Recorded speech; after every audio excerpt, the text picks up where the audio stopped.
time next year to enroll 40 crore people, which is 1 out of every 3 Indian residents.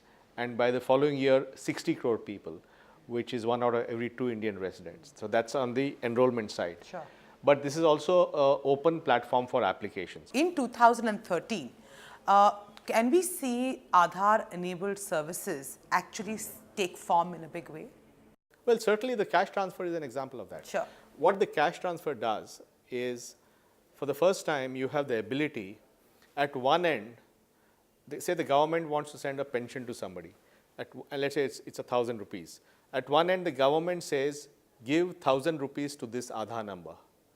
At the other end, the person with that Aadhaar number can go to any location in the country, to any business correspondent, give his finger, prove that he is that person, and take money out of his bank account. If you can explain to me, how will you deal with, let's say you're going district by district, this whole imbalance of coverage for some time till it actually becomes uniform and homogeneous. How will you deal with the enabled services? Sure. I think so. Services will be enabled and activated as and when districts have a certain level of penetration. Okay. So, for example, the districts selected by the government are the first 51 districts. So whenever we hit 80% enrollment or we hit 90% enrollment of beneficiaries of a program, then you start activating the service. So it'll be rolled out gradually. Scalability. How are you going to deal with scalability in ensuring? I'm sure you already know that you have to get the technology in the right place, you have to get the operators, etc., etc.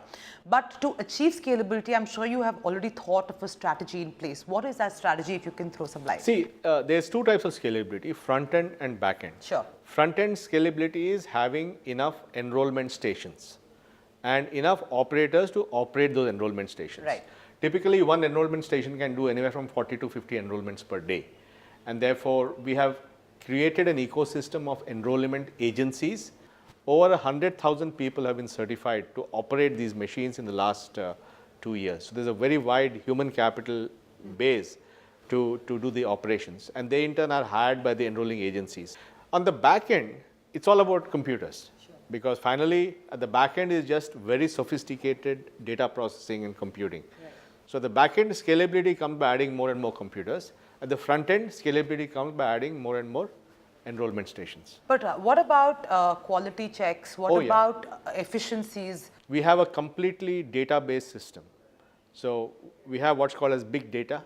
So essentially, every time anybody is enrolled anywhere in the country, we have complete information about how long it took, how many mistakes he made, how many times he retook the photograph, and then we have quality checks at the back, and we can actually, using this big data and analytics, we can rate the operator in operator quality, operator efficiency, and those operators that are at the bottom, we can retrain them, or if they are not able to do it, they move on. We're not managing through physicality, it's not by owning them, but we manage through information. To watch more, subscribe to youtube.com/etnowlite.